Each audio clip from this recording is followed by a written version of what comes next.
All right, a trading highlight of the day. It's like a diary of trading information, day in, day out. Now, on this particular day, we had the unemployment report. The biggest economic release of the month comes out generally first Friday of the month. Came out a little bullish, not super bullish, but bullish. And you got to keep things into context. The day before, which was yesterday, we had a big meltdown. Big down day, repriced a lot of the indexes lower. So we come in not necessarily following through to that downside. Most of the indexes were unchanged. One of the things is yesterday, today was a little like yesterday where the NASDAQ was weaker noticeably than the other indexes. That was one thing that was on the radar. The next thing was the unemployment rate was bullish. The non-farm payroll number was a little higher than expectations, but not so much that it was a little bullish, but that it wasn't bearish. Okay, sometimes creates a relief rally. And we got that actually. And we got that up to, I'm not going to pull it up on this chart, but we got it up to like 76 from around 54 in the S&P. I say these prices because they're going to come back to be interesting and important. When you start at 54 or when you have a big release or maybe some sort of news that comes out unscheduled, you want to know where you started. That's ground zero. So 54 even was where we started, where the ES was right at 7:30 Central when this number is released. That usually works as some sort of good subsequent support resistance.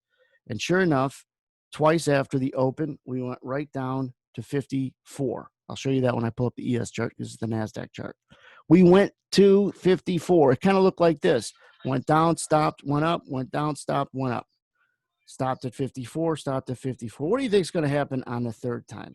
You're going to get people who don't know how to trade saying, hey, look how well it worked there. Look how well this price worked there. Let's buy it here. And then I'll leave early for Labor Day weekend. This is great. That's what people who don't know how to trade do. That's how people who don't know how to think do. Or they missed it. They were supposed to buy it there or there if they were going to buy it. They buy it when they should sell it. Either way, a third time, especially in a volatile session, which you should have known this was going in, was, not encouraged. They're going to come down to it, jump on it, or usually chop around it and then run through it. All right, so they did that already at this point of this highlight that I'm going to go over. Take a look at the NASDAQ. You don't often see it. Here's the price, 10 even, 610 even in the NQ. Look, you can't make this stuff up. Look at the perfection at 10 even. Well, it's not, meaning when I say perfection, how it didn't get through 10 even by even a tick. Well, there's a big buyer that's down there, obviously, that they can't punch through, can't punch through, can't punch through. Boom, they run through. What do you think is going to happen to this?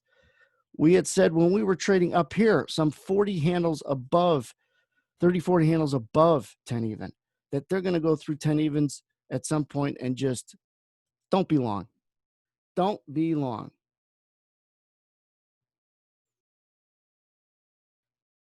For sell stops below 10 because they're going to smash through there. Now, what does the S&P look like? Because maybe you trade the S&P, it's the ES, not the NASDAQ, but you're watching the NASDAQ now because you've watched a lot of videos on this channel and realize that there's some importance and there's some value you could glean from it. We're going to look at that in a second. But first, let's roll to the right and watch it just slowly, then jump down there, jump off of there. It was like you couldn't make, this is what we were saying in real time. You can't make this stuff up. And once they get through there, look out below. And they go probably 50, 60 handles and maybe another 100 in that same move. It was as soon as they're done filling this guy. Now, when do you say, well, when do I sell it? Because you can get stuck, and then you get taken out in here. You're short, boom, you get stopped out, and then it goes. The key is not to necessarily sell the NASDAQ. Sell the ES when you anticipate they're going to take this out, that there's some follow through once they get below it. And lo and behold, there was also a ledge in a range bottom in the ES at the same time. So here's some of the damage it did through 610. It went to the lower 80s. So just for perspective, that's about 30 handles in seconds. All right, so let's get rid of the NASDAQ chart. And in the same time period, here's a chart of a 4-point and figure rotation in the ES. This is what it looked like before it took out the 10s in the NASDAQ.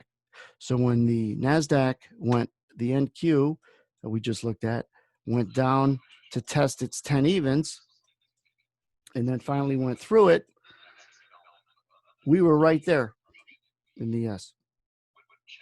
Now, did they go through in the NASDAQ, give you 10, 20, 30 seconds to sell it and life is good? No. It's all about anticipation. It's all about knowing what to watch and knowing the reaction. This was a consolidation box that you're going to crown a winner. And it's the shorts, it's the bears that win, and you get the longs chasing. That's what makes price go lower. People who have to sell it at some point start to sell it all at once, and they're all racing to the exits, and you can't fit everybody through the door. So you're able to push prices lower. Chase, chase, chase, chase. Anybody in this, watching on this channel or in this room, knows how it feels to be stuck. You can't get out. Why? It's usually because you're stuck with other people, long or short. In this case, you'd be stuck long trying to chase it. That's what makes price move. A lot of people that have to sell it, a lot of people that have to buy it. Not people who necessarily want to sell it or want to buy it. They're patient. When you have to do something, you're always more emotional about it. So what do longs have to do? They have to sell it. So when the longs lose, and they've been fighting in here, they really got clipped when we went through 54. The ground zero I talked about earlier in this video, they just got, there was no reason to be long as it went in here and on the way down. You don't wait till down here to say that.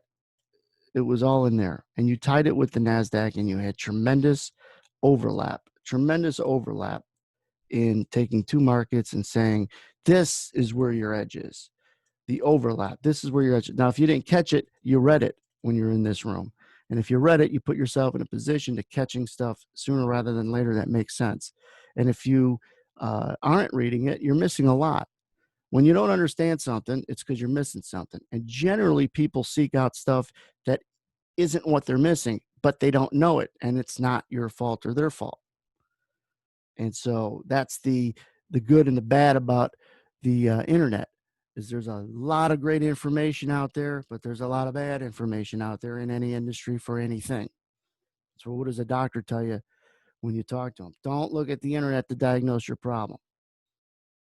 They might get it right. They might be 100,000% wrong. But anyhow, that's what happened at the same time period in the ES, starting to break out when those 10s got drilled in the NASDAQ.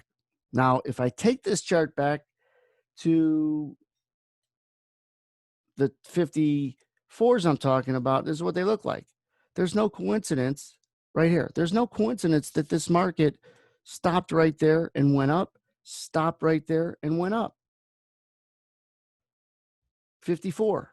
What was 54, Anthony? That's where the market was right at 7:30 before it knew the results of not just a number, but a big number, and the biggest number. I've been in this business since 1991 and then got back in it in 1996. It was the biggest number of the month back then, and it remains the biggest number of the month today. Never changed that position. First Friday of the month, unless the first Friday is the first day, business day of the month, then it's the second Friday.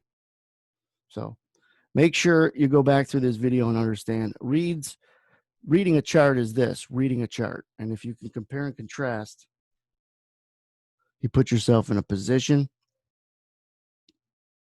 to create probabilities and sharpen those predictive skills. Have a safe weekend. If you're watching this on this Friday, subscribe to the channel if you haven't already.